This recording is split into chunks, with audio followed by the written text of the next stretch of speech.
Do you wanna know what's going round? See what's the talk of the town on Real Talk on the radio today.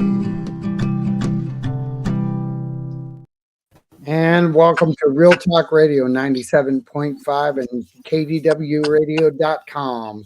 This is John Rawlings with Real Talk Radio, and I have really 5 guests in the house today. Mr. Ken, how you doing? I'm doing great, sir. How are you? I'm doing good. Can you introduce our tactical team today? Yes, absolutely. So I'm Ken Grubbs, and this beautiful lady sitting to my right is my lovely wife, Wendy. And we just want to say thank you very much for having us on the show today. We very much appreciate it. And the rest of us that are joining us today, we have Kristen and Nick Guadarrama. They are our state ambassadors out of Texas. And then we also have JP Henry, who is our soon-to-be state ambassador out of Louisiana. So that's kind of who we have joining us. You know what's really cool about this is that Wendy and I have chatted. The rest of us really haven't chatted too much or at all until just a few minutes ago. But it kind of felt like we knew each other right from the start. Absolutely. Yeah. So, the biggest thing I could tell people is open your hearts, open your minds, and let's go down a path and see what this is all about. But know that you're dealing with a whole bunch of people that have the great potential to become friends of yours. So, I'll start with you, Ken. Can you give us an overview of why we're all talking today? So we're here to talk to you about Bless the Badge and a conference that we have coming up down here in Southwest Florida. A little bit of history behind us and who we are. Start with me. I joined Cincinnati Police Department back in 1998 and did my 25-year career in Cincinnati. Me and my wife have been married for 20 years. Coming up on our anniversary, it'll be 21 soon in a few months. But we made the leap full-time from Cincinnati down here to Southwest Florida about 1.5 years ago. And yes, for anybody who might be thinking, we are glad we escaped the winter and the cold, because every one of our family and friends right now are texting us saying, are you getting snow down there? And of course, the answer is no. It's lovely down here. So sorry for those of you who are dealing with the cold. That's kind of who I am and how we are. Awesome. Let's go over to JP here real quick. So, JP, give us an intro about you and what you're and where you're at and where you're from. Yes, sir. I currently live in Berwick, Louisiana, all the way down south Louisiana. I've been a police officer at my hometown where I've been born and raised at for going on 25 years this year. Was a patrol officer for many years, for about 18 or 19 years, and then I got promoted about 6 years ago to the assistant police chief. So that's my current position. We're down here in South Louisiana, and just to reiterate what Ken said, we actually did get a lot of snow where we at in South Louisiana for the first time in like many years. So that's a little bit about me. Awesome. So how long you've been with the organization itself? So my wife and I, we became friends with another couple that's involved in Bless the Badge several years ago from attending a Billy Graham law enforcement retreat in North Carolina. And through that, we learned about Bless the Badge, and we just fell in love with the organization. And we were able to do our first conference here in Louisiana last year, I believe in June.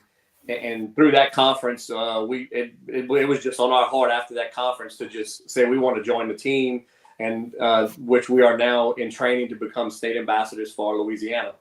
Sweet. Congrats. So I'll go up to the top real quick, and we'll go to Mark and Kristen. I'll let you take the lead. Okay, great. So I've been married to my law enforcement officer husband for 17 years. Is that a question? Is that a question? Pretty sure. He's shaking his head yes. So yes. He's been in law enforcement for about 15 of those years. And we actually got involved with Bless the Badge a little bit differently. We actually were separated in 2020. And we actually found Bless the Badge here in Texas, and we actually did their counseling. And so now we have, obviously, we're reconciled, and now we give our testimonies to other people. And then that also got us to where we're now the Texas State Ambassadors. Sweet. Awesome. Yeah, I'll piggyback off of her. So, obviously 2020 was a hard year for everybody. There was a lot of stuff going on. I've been with, I'm actually a police officer in Fort Worth, Texas. Fort Worth's a big city. And we have a lot going on. I was involved with our special response team at the time. I was with them for over 6 years. And during that time also was COVID protests, all the stuff that was going on in the police community. I mean, there was probably 3 weeks that I didn't have a day off. And so add the stress to what the job does, add the stress to the time and the time frame that was going on, and then not having the know-how or any tools to help, I guess, combat what's going on in our relationship. And so we had separated, and it was actually Kristen who found Bless the Badge. And I mean, we're talking already moved out, everything. And she's like, hey, I found this group. They're law enforcement. Let's give it a shot. Well, we had been to 3 different counselors prior to that, going through our human resources and our department and all kinds of other stuff with no success whatsoever, because we're talking to, and no offense to the counselors out there, but we're talking to civilians who just don't understand, unfortunately. And I was like, okay, let's see what they have to say. I mean, what's one more, at that point. And it was a completely different approach to counseling from my experience than any of the others that we've ever been through, because of the approach from a law enforcement perspective. And I think that's what's key about this organization. And, long story short, we reconciled, and, the one thing they said from the very first meeting is your relationship will be better than it's ever been before. And of course, both of us like, okay, yeah, sure it will. But before we knew it, it was. And I mean, in every aspect of it, not only from our relationship, how we communicated, what we communicated. I mean, again, that's the key. And we kind of talked pre-show communication, how important that is. And it's also one of the things that breaks down the most and the quickest right off the bat. And so for us being able to have the tools to be able to communicate with each other via getting her as well as myself to understand what exactly we go through as law enforcement or as first responders, to as far as the stresses that we deal with, how we deal with those stresses, how to communicate those, and what to do about them. Bless the Badge really gives you the tools to be able to do that. And taking off, here we go, years later, we were really caught off guard because we had said our story before, and because it is a success story in our eyes, and for many others, hopefully by us being able to share that, maybe we can help others. And that's kind of our goal, as far as me and my wife Kristen, and what we believe and why we do what we're doing. And then we were asked recently, in the last couple of years, to be ambassadors for Texas, which is also where Bless the Badge was started originally, and which is, it was kind of like it really was overwhelming for us, and we're like, I don't know, we don't know if we can fill those shoes. And we're just doing it a day at a time. We're thanking God every day that we have what we have now, and really just the amount of support that we have from our leaders and Ken and Wendy and some of the others involved in Bless the Badge is huge. Even like just keeping tabs and just staying in touch and and motivating each other and keeping up with it. And so it's a big deal for us. And for me and Kristen, our goal is really to start getting a lot of at least me, I want to hit more of these smaller agencies. I want to hit, some other people that just don't know about it, especially younger officers, younger people getting into the career. Because in my experience, I mean, I haven't been doing it as long as some of these other guys, but I'm still active and really active in, especially with the training aspect of our department. and I see these younger officers. And the one thing I always said was, man, I wish I would have known this or had these tools from the very beginning, then maybe I wouldn't have had these issues.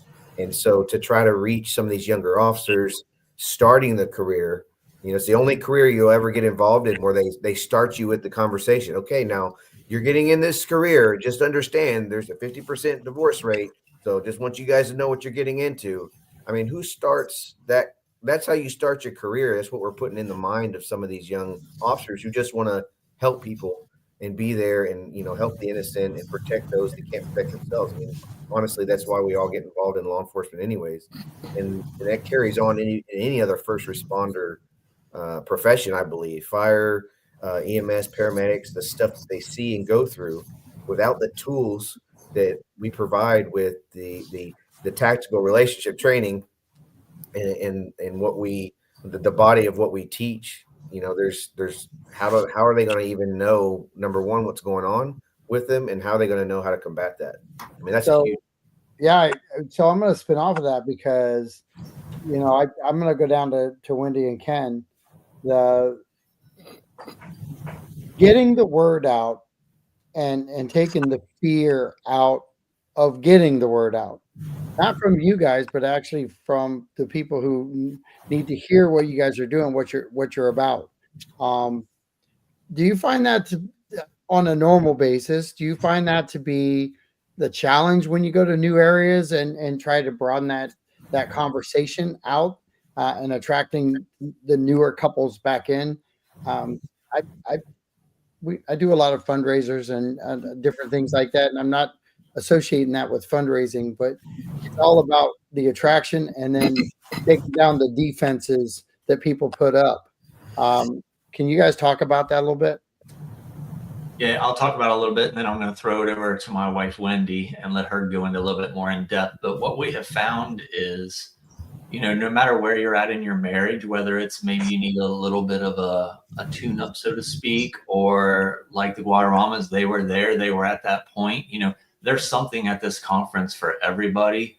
For first responders, anybody who attends, we received tons of feedback. I realized we kind of initially were more law enforcement centric as Bless the Badge, but what we have found is, who do cops marry? Well, they marry nurses, they marry fire officers, they marry teachers. It's all one big family. And I realize I'm generalizing a little bit.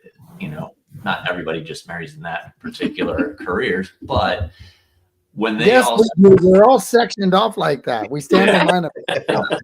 So we're like first responders, we're one big group. And, when they come to the conference, they really, really, especially in each career, they realize the tools that we're trying to teach really can take their marriage and grow it. And it truly affects everything that affects any officer or any fireman or any nurse or anybody in the military. Talking hypervigilance, trauma, stress, that we all have that in common in our jobs and in our careers.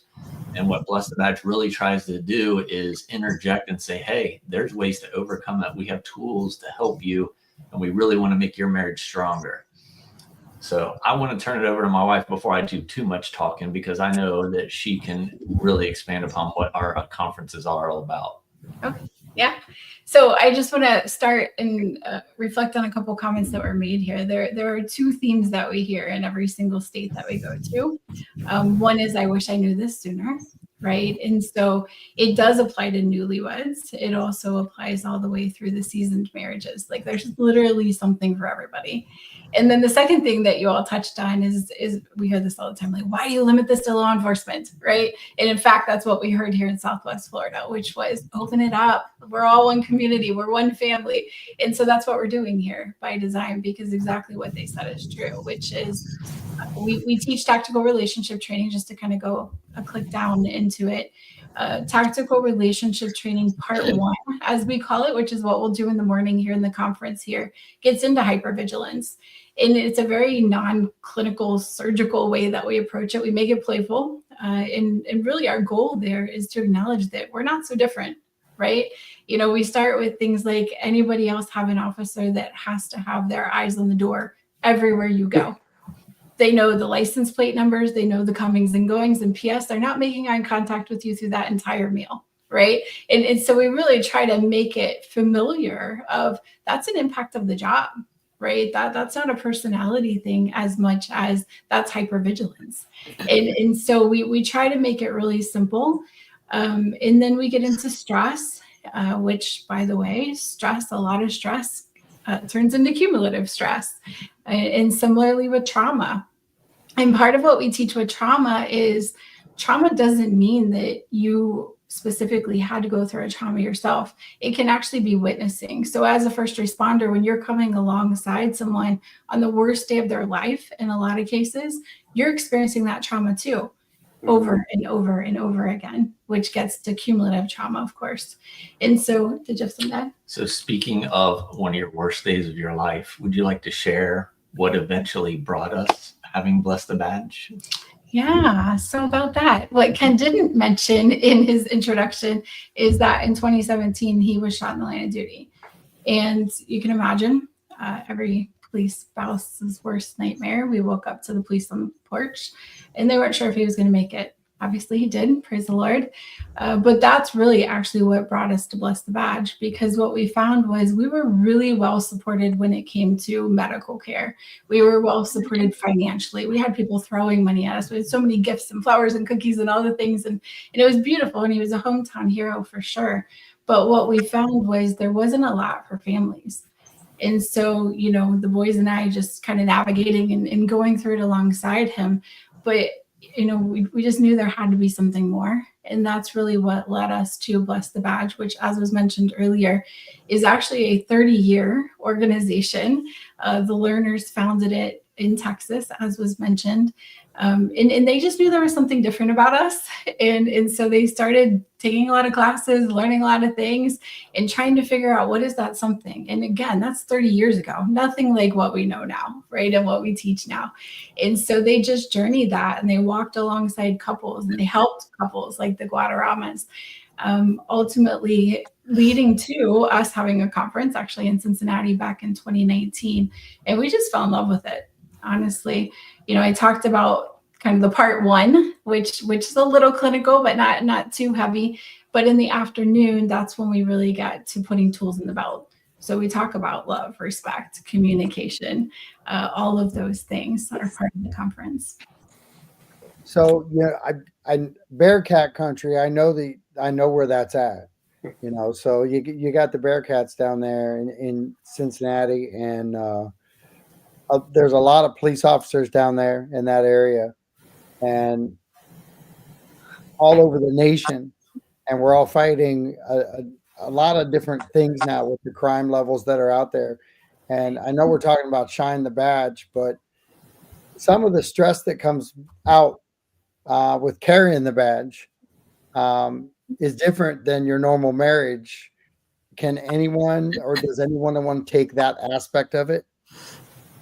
Yeah, I'll share a little bit. I mean, going back when I introduced myself, I failed to introduce my wife, Tori, who was not able to be with us today.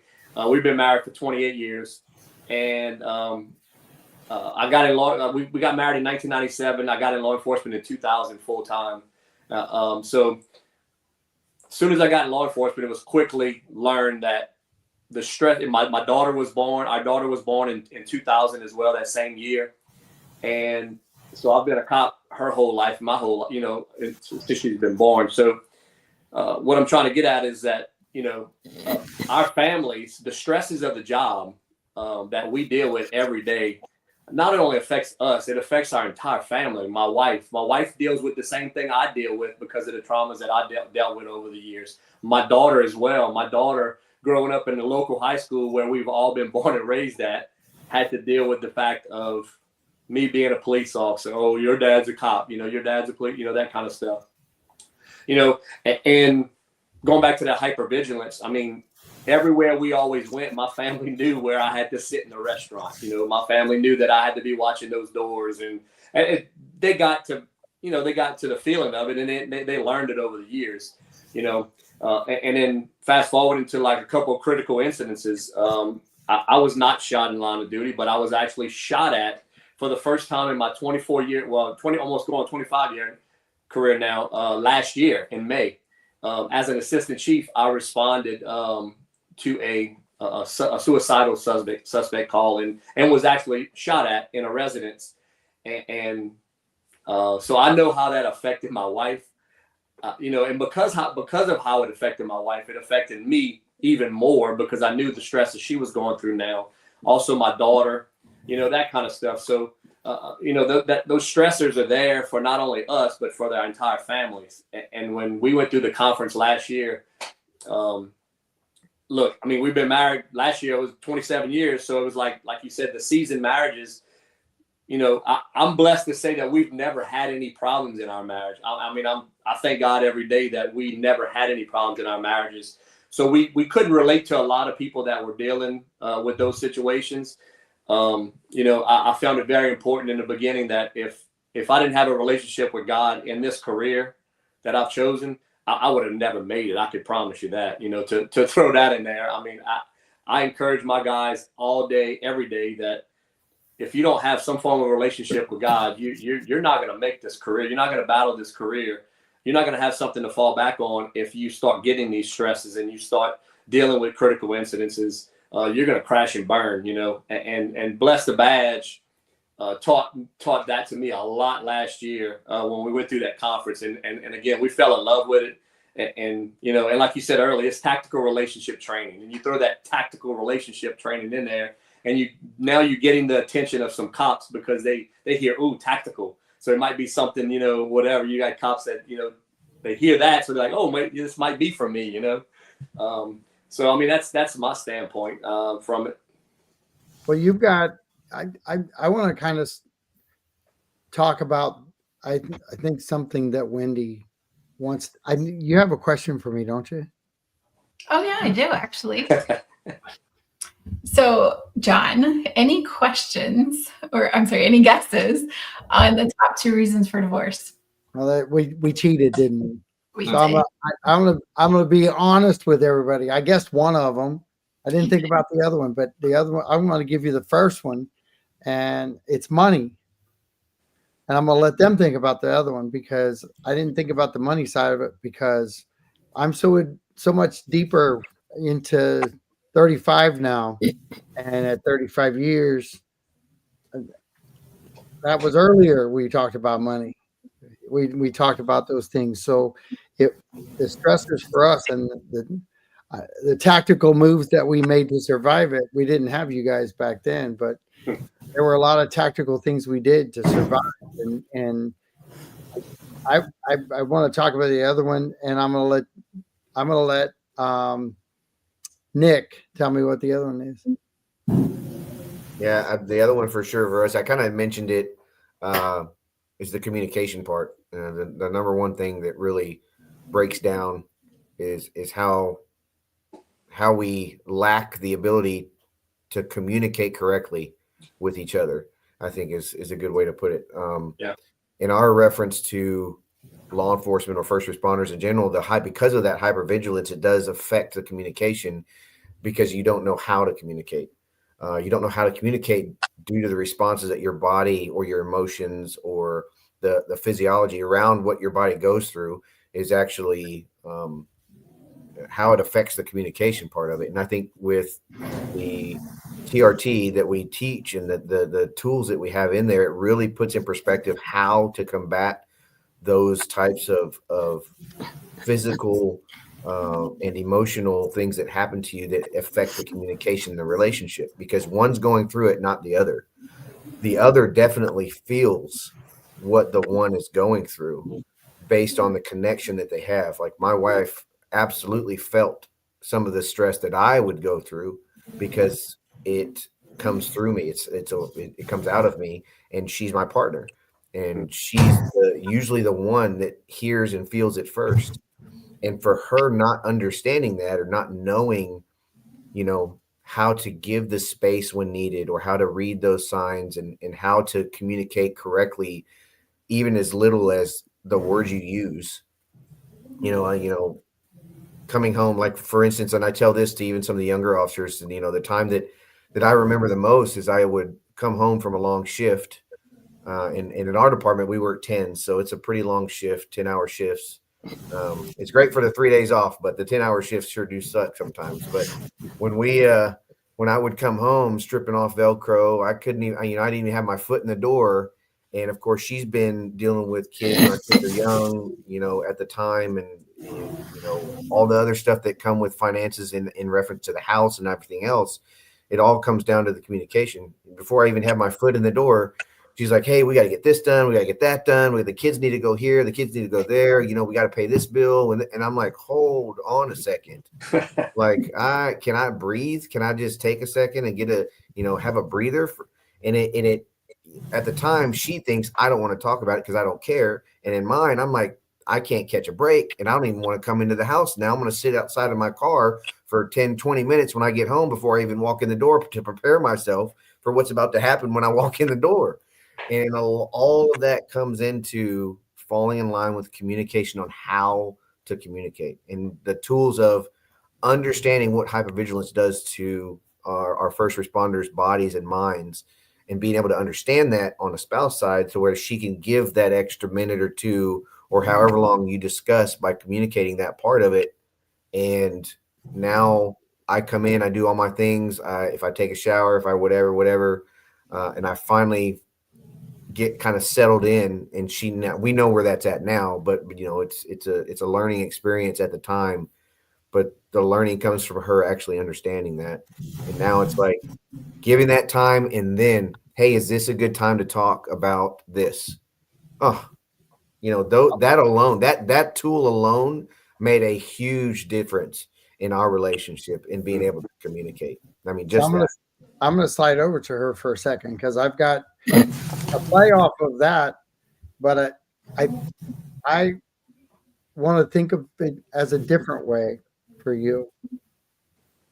I want you to talk about the two things, but I want you to focus on the mental health side of things before and after you went through this tactical training to get back together and stay together, because I think the mental health side of it is a major factor to address.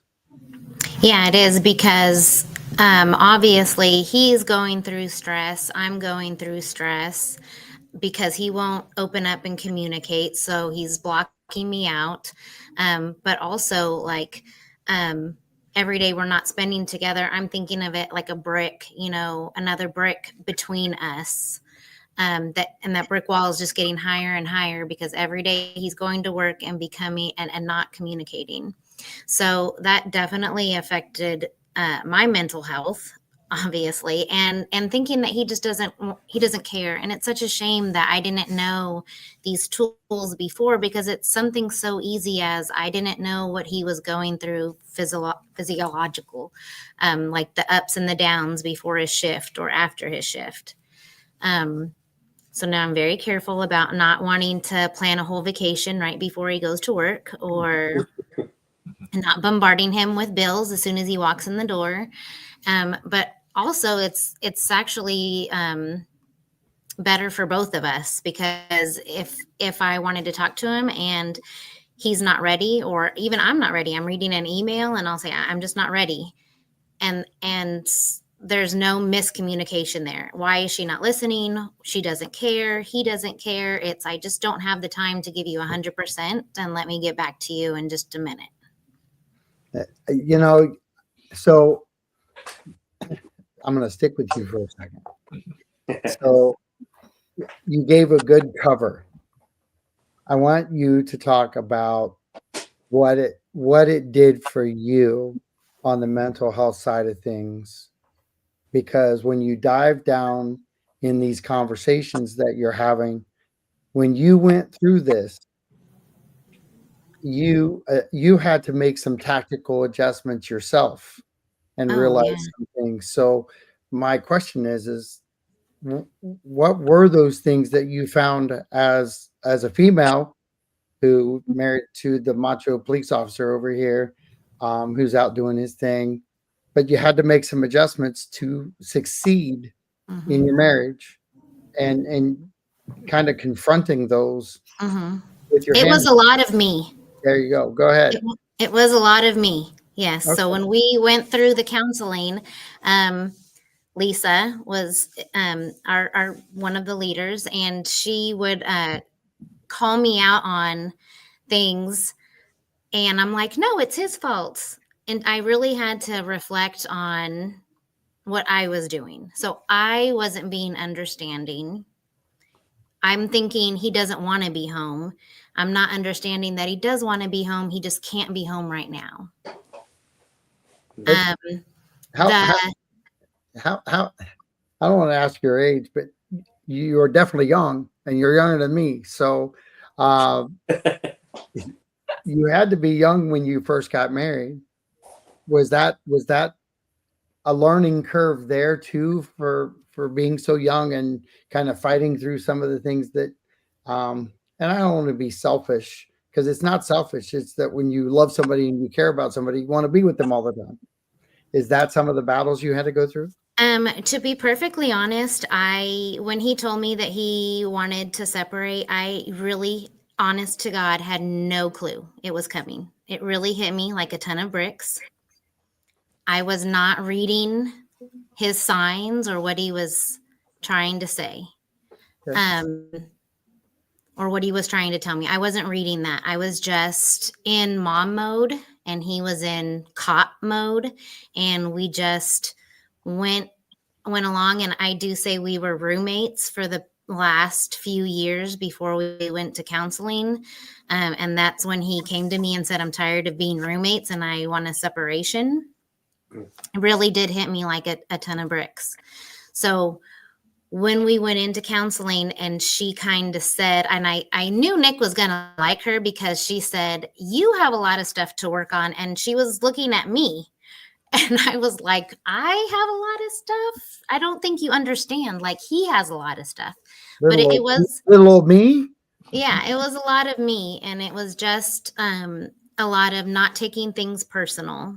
Or a lot of, and now he even says, before he starts venting or before he starts saying something, don't take this personal. And then he'll vent. And then I'm like, oh, great. So he can vent away, and I know I'm not going to take it personal.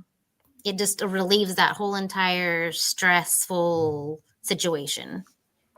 You know, I wanted to ask you that question, not because I wanted to pick on you, but because connecting to people through what you guys do, and being able to talk through all these things.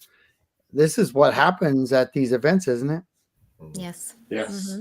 So knowing that you're identifying and looking at these things, you're doing it on a live streaming event on YouTube. We're going to play it over and over for you, but got to pick on you a little bit, lighten the mood a little bit. But it's sometimes it's realizing, and I said something today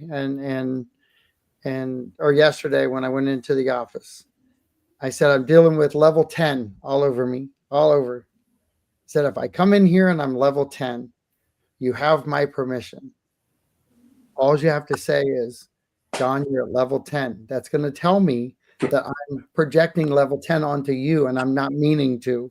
Mm-hmm. So I want you to correct me. Just remind me I'm at level 10, because I want to be at 3. So there is no difference in that tactic than what you're talking about. Yep. It's the right moment, the right timing, the right communication, and don't take it personal, because it's not you. It's really this level 10 up here that really gets you going. And then once you start zinging, I know by looking at you and listening to you, you're a good zinger.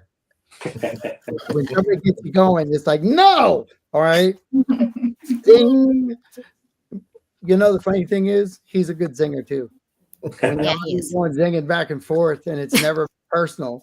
It's non-personal that turns personal. That at the end of that, you go, what just happened? It was not personal.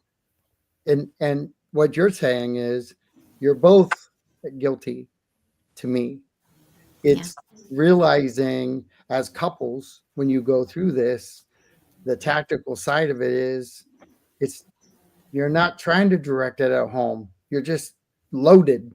and Yep. you're ready to go. And by the time you get there, it's all 10, 10, 10. Yeah. Walk in the door, and there's neither job that's more important. The job isn't the difference. Housewife, childcare, holy cow, level 10, cop, level 10. They're both level 10s. You're home all day. You're doing the same thing. You're intense. Yeah. It's the funny thing is you're shining the badge, we shine logos, we do all these things. It's really how are we treating each other after we get home and take off our work clothes.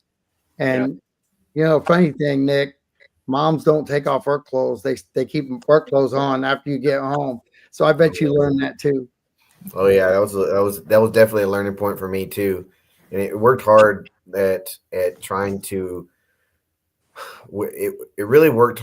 We both worked hard at trying to understand the other, and that's really what we were lacking in. I'm in my world doing my thing, and that's it. That's me, and and then she's in hers doing her thing.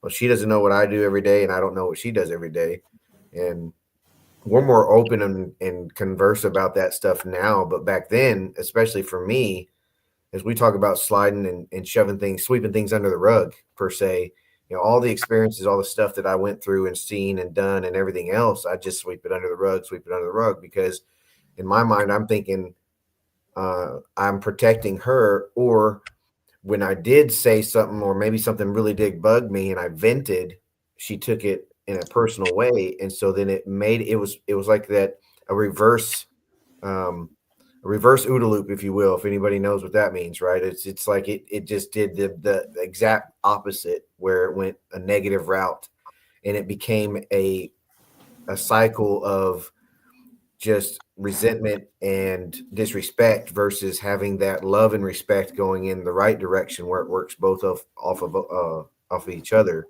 And it just made it so much more complicated, to the point I didn't want to share anything anymore. And then she's like, well, why don't you share anything?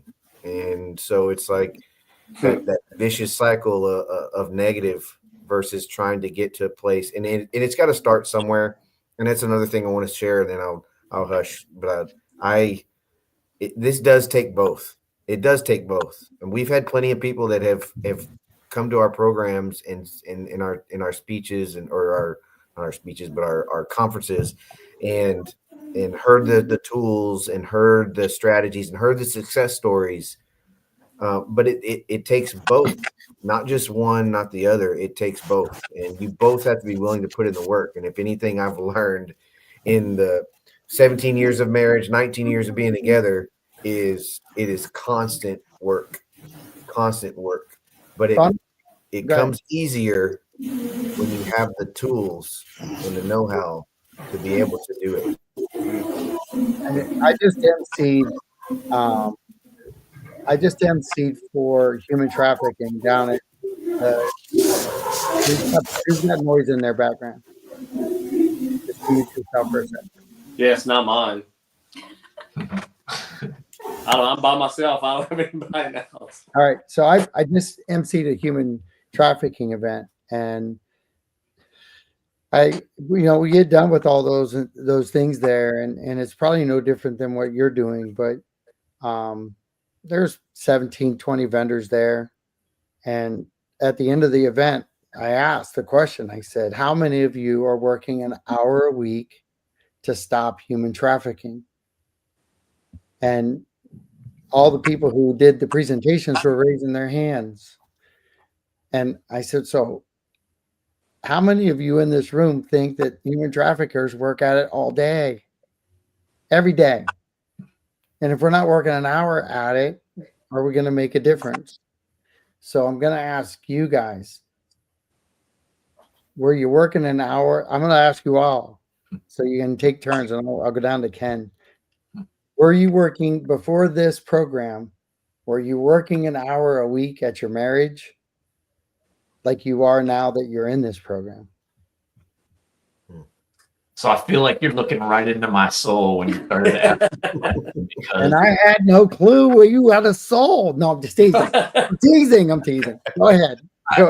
tell you over the course of 25 years, I might have been accused many a times of not having a soul when it comes to putting somebody in the back of a police car. But Certainly.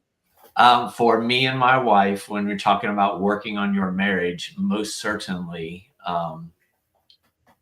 I chose a lot of times to not bring work home and not take home to work. But what I found is it's going to find its way there no matter what. And if you're not proactively working all the time with your spouse and in your marriage to make sure that they are in the know of what you're going through, it's going to find its way out, and it's not going to find its way out in a pretty way. And then they're going to be going through it without even realizing that they're going through it. And that's obviously work on your marriage in the wrong direction. So working on your marriage, we always say that's why you use tactical relationship training and having that communication style to help benefit your marriage. So that way we're both using empathy and trying to understand where the other one's coming from, and you're working on your marriage, right? And at the same time, those things that might find their way out in an ugly way, now they're coming out in a productive way, and it's not harming your marriage. And to get back what Nick was saying, you know, you're getting onto the energizing cycle of your marriage and making a happy marriage. Awesome. Yeah. You know, I'm gonna give you some credit, because I didn't mean that to be a moment where it kind of got you, because I kind of feel like it got you there, didn't it, Ken? Oh, I just, as soon as you looked into the camera, and I was like, he's looking right at me, isn't he? But no, I'm very glad to share. We're in a great place. Like I said before, you know, I used to I had that feeling like I needed to shield her from a lot of the stuff from the job. And now I know the exact opposite is true. I need to be involving her. Yeah. And if I can offer John the spouse perspective on that. I mean, if we're being really honest, I mean, I had a lot of fear. I married into law enforcement. So I did have a lot of fear. I quickly realized that I have no control over what goes on in those streets, and I just had to give it to the Lord. And so that's how we operated for 15 years. Was he didn't talk about it. I didn't talk about it. I had my own career. And we survived. You know, we had 2 small kids at home at the time, and we survived. We got through. But it wasn't until he was shot and we found Bless the Badge that we truly started thriving. And by the way, tactical relationship training you can use with your kids. You can use it. We use it as a team, right? We use it for everything because it makes that big of a difference. Yeah. So, JP, I know you're just I've been sitting here. Huh? I said, I've just been sitting here listening, soaking it all in. I know you got a bundle of nerves, because now you think I'm going to ask you something like I asked Ken. So I'm going to have to look in the camera. But, I mean, I guess to piggyback off of Ken a little bit, like I said earlier, I'm believe me, I'm not bragging or whatnot, but I think because of our relationship that we have with God and being heavily involved in the church, my whole entire life as being married, it played a huge role. The second thing is that I was kind of just the opposite. I felt like I always had to share. I mean, I guess because of our marriage, the way it was, I felt like I always had to share everything that I encountered on the job. You know, I felt that need that I had to do that. And I think because I did that, it was already a form of tactical relationship training years ago that I didn't even know about, you know, before even finding Bless the Badge. And, you know, there came a time where, and this is when it hit me, because it came a time just maybe it's about 8 or 9 years ago, maybe less than that, at a law enforcement retreat that we had went to, another one, that where my wife had said that, you know, I was no longer sharing those stories that I used to come home and share with her every day. And it hit me. And then so that I had to refocus and get back to doing that, to let her know what was going on at work. And I felt that because I let her know that, it was actually helping me at the same time by sharing all that. You know, it's been a horrible thing. I don't know how it is in the other law enforcement agencies, but like in the beginning, you're always taught, look, you can't, you know, because of the private matters or you know, other people's matters or investigations that we're dealing with, are supposed to be confidential to an extent. So you're always taught that you can't share about what you see at work. You can't share about what you witness on these investigations and all that. And I was just the opposite. I was like, man, I felt like I had to share that stuff. Of course, I wouldn't go into, grotesque details about events that I've dealt with, fatal accidents or anything like that, because of like what Nick and him was saying about you felt like you wanted to shield them from some of those things. But I did share a lot of what I dealt with in my career that I feel helped me in the long run and helped our relationship in the long run.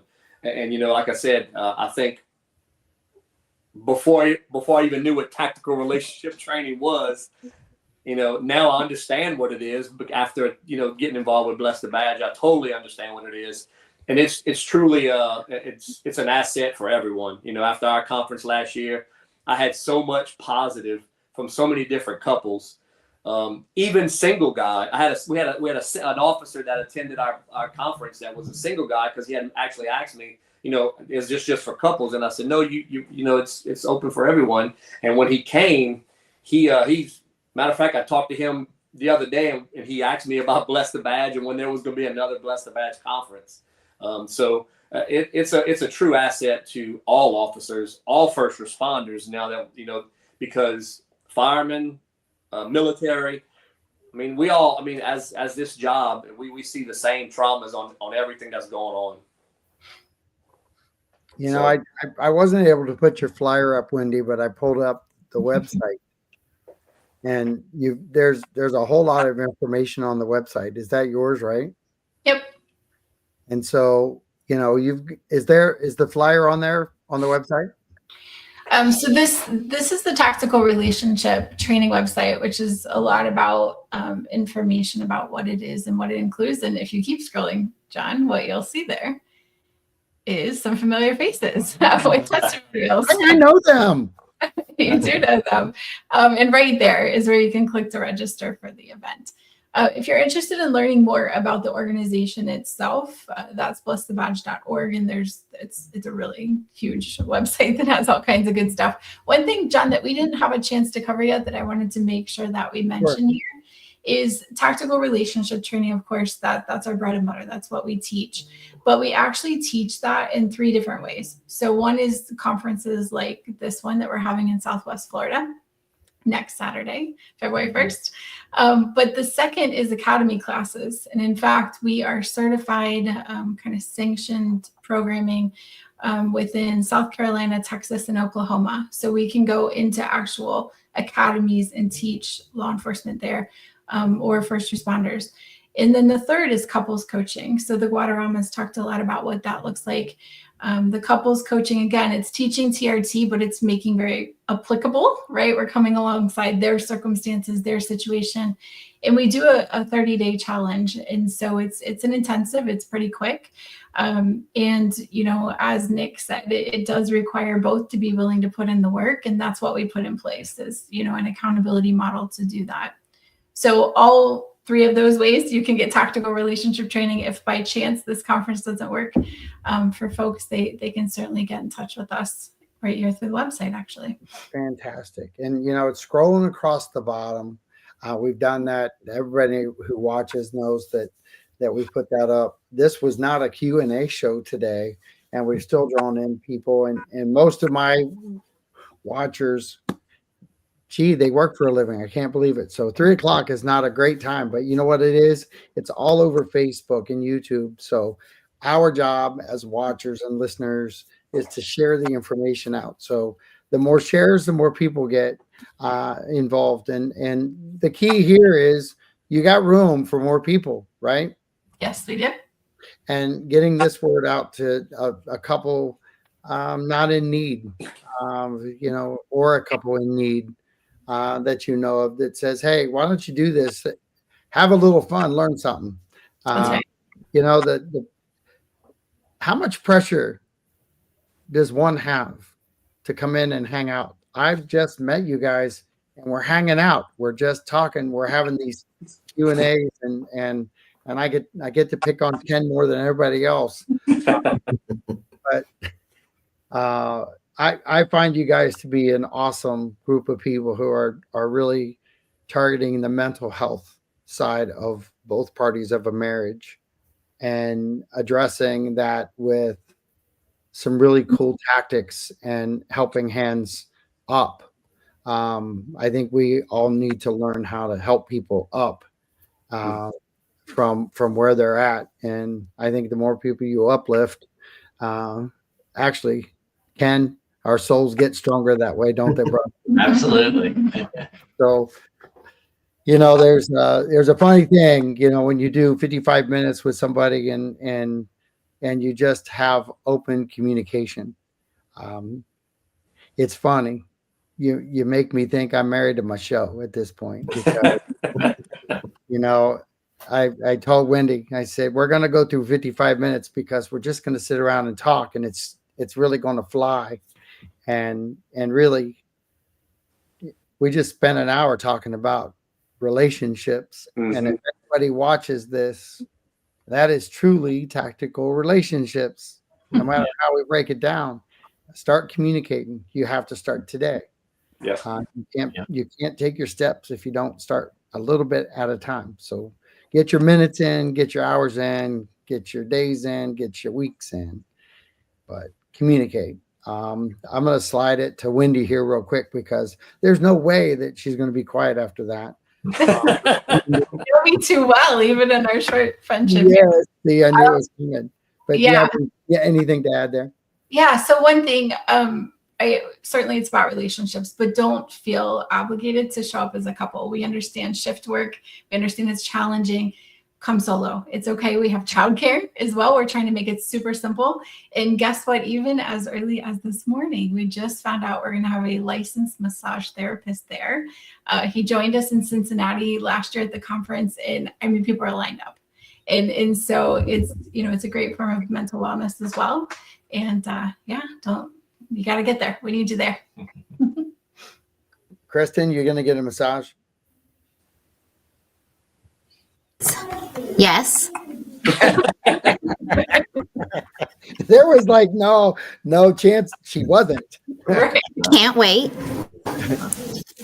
So I assume that you're going to do the same thing, Nick. Oh yeah, absolutely. I'll be next in line for sure. JP, are you going to bring your wife to the event so you're not flying solo? Yeah, well, we're not going to be attending this event because we'll be on vacation. But next year, hold on, where are you going? We're going to Florida. Actually, bringing our grandson to Disney World. Oh, that you did say that. I thought you were doing that on your way down to this. No, sir. I wish that was the case, but no, we're going to be going to Disney World with our grandson. But we're all going to be having a conference in Louisiana next year that we're working on right now. So I'm going to push the heater on so you get up to 70 next year. We would appreciate that. So, we've got a couple minutes left. Ken, will you give us the location and the time and what people should expect when they get there? Yes, it is going to be at Awaken Church in Port Charlotte. It's kind of on the border of Port Charlotte and Northport there. And it will start at pre-registration, some just gathering of everybody getting together. We'll start at 9:30. It'll go till 10, or I'm sorry, not 10 p.m., but 5 p.m. A little bit long there if we went to 10. But anyway, so 9:30 till 5 p.m. in the afternoon. And what was the next question? I already got just what to expect. What to expect. You want some help there? Yes. My lovely wife will be able to tell you. So we all saw the nudge. When you walk in, you're going to see familiar faces. The Guadaramas are going to be there to greet you and check you in. We do have security, and we are checking that people people have to register before they come, and we do some validation just to obviously keep us all safe. We will have security folks there as well. There will be coffee. It starts at 10. Like you said, doors open at 9:30. We'll have coffee, late snacks, because it's kind of the post breakfast at that point, so we're not having a full breakfast. we'll jump right in. What we didn't mention was, so TRT, like we said, hypervigilance, stress, trauma, etc. We do have Dr. Erica Berkeley coming from Cincinnati, Ohio. She's a first responder clinician, and she is amazing. Yes. Yes. And so she is, she's going to go a bit deeper into some of the physiology and that type of piece of it. And then we will have lunch catered, and we're doing box lunch with Chick-fil-A. So that's covered within your $10 per ticket price. And then in the afternoon, you'll hear the gods again. So they're going to go a bit deeper into their story of hope. And then we will do TRT part 2, which again is those tools in the belt. We're actually doing a panel as well. So we'll have an opportunity for some Q&A. We're going to address frequently asked questions, that type of thing. And then we'll do some breakouts. And in fact, we have clinician Victoria Toth who's coming as well. She's local, and she's going to demystify EMDR. So one of the main trauma therapies. So it's going to be a really great day. Lots packed in there. But yeah, please sign up if you're coming, and we look forward to seeing folks. Fantastic. Well, we're at the end of our time, and I appreciate you guys coming on. Share, get the message out. If you go to the event, open your minds and your hearts and let these people in. Great people doing great things and giving back to everyone, really, because it doesn't matter who you're married to. If you're law enforcement or first responder, you're always married to somebody that's special to you. So Yeah. Take time out of your day and get some training and be tactful about what you do.